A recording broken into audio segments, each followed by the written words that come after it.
Hey, everybody. Okay, so last time we talked about all the different roles that different organisms can play in terms of how they eat or get eaten. Today, we're going to look at how an ecosystem, how an ecologist will look at an ecosystem in terms of the movement of energy and matter through it. And usually, an ecologist will represent the movement of energy and atoms through an ecosystem. Those are key ideas here. Movement of energy and matter through an ecosystem with a food chain. You guys have all seen a food chain before, but as we do this, I want you to focus on the fact that we are moving atoms and energy from one organism to the next. Okay, so every ecosystem has a constant source of energy.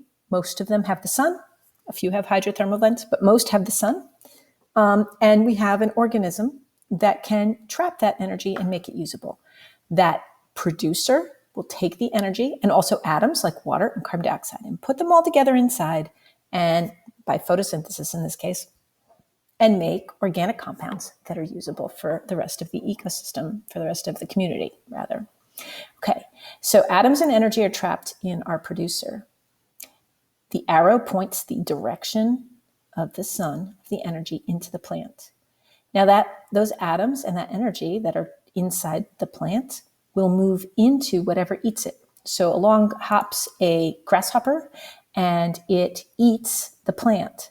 And the atoms and energy that were in the plant move into the cricket.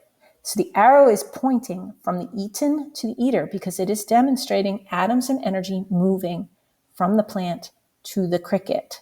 We call this cricket the primary consumer because it's the first in the chain to eat. Now, the cricket's going to hop along and maybe be caught by some type of rodent that eats crickets, and it's all the atoms and energy that had been in the plant that are now in the primary consumer are going to move into the secondary consumer, and so we call it the secondary consumer because it's second in line. Now, it may be an omnivore and sometimes eat plants, and in that case be a primary consumer, but at this moment it's a secondary consumer because the atoms and energy started in the producer, moved into the primary consumer, and then into the secondary consumer. Okay. Now note the direction of the arrows. They're not showing that the little rodent hopped over and chased the cricket. It's not showing the movement of the animal. It's showing the movement of atoms and energy. When this rodent eats that cricket, the atoms and energy moved from inside the cricket's body into inside the rodent's body. So the arrow direction is really important from an ecologist's perspective because that's the whole point of this. Okay, so then next, maybe we have a snake that chases down the rodent and eats the rodent. All the energy that had been in the sun, that was in the producer, that was in the primary consumer, that was in the secondary consumer, is now in the tertiary consumer. And all of the atoms that had been in the water and the air are now, that were in the plant, that were in the primary consumer, that were in the secondary consumer, have now moved into the tertiary consumer. And so in this case, the third in chain to eat is the snake. So it's called a tertiary consumer, or maybe even a higher order consumer at this point. And it may be eaten by something, and its atoms and energy move into something else, maybe a hawk. At this point, they just say higher order. It is possible to call it quaternary consumer for fourth level, but really, generally, it's primary, secondary, and higher order.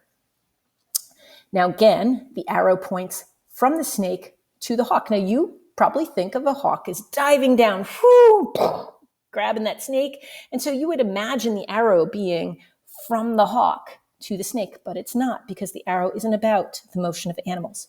It is about the motion of atoms and energy that were in the snake that are now inside the hawk.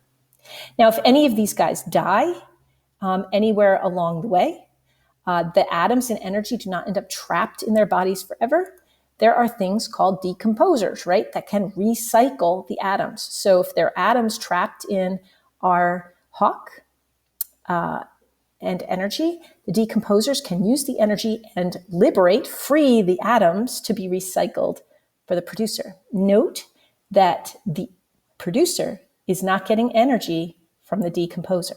So while energy, these arrows, all these arrows right here represented both atoms and energy, this last one only represents atoms.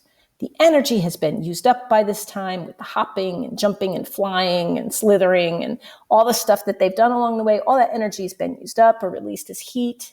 And so while every one of these arrows represent energy and nutrients, the last one represents only nutrients. And the energy has to be resupplied from the sun. So we have a constant source of energy, absolutely necessary. The energy gets used up every step of the way, but all the materials move on and can be recycled. Keeping in mind that the arrows have to point from the eaten to the eater each step of the way. Now, it's not really going to be just the tertiary consumer that's going to be decomposed. It could be any of them that could be decomposed. And we actually could have an arrow going back this way as well if the producer just dies and rots, right? Okay, so years ago, a student, I pulled this wonderful picture off the internet. I was like, oh boy, this is a perfect picture. I threw that in my notes, whatever. And a student's like, Ms. Cohen-Norris, that doesn't look right. And I took a closer look. Oh, silly me. There's something very wrong with this food chain. What's wrong with this food chain? Well, yes, an owl eats a snake.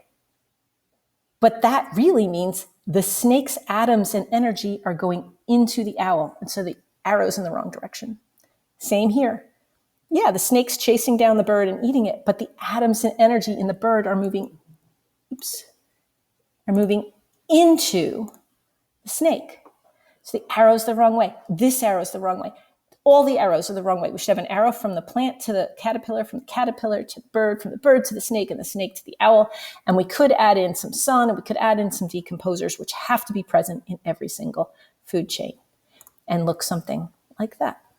And that is a food chain.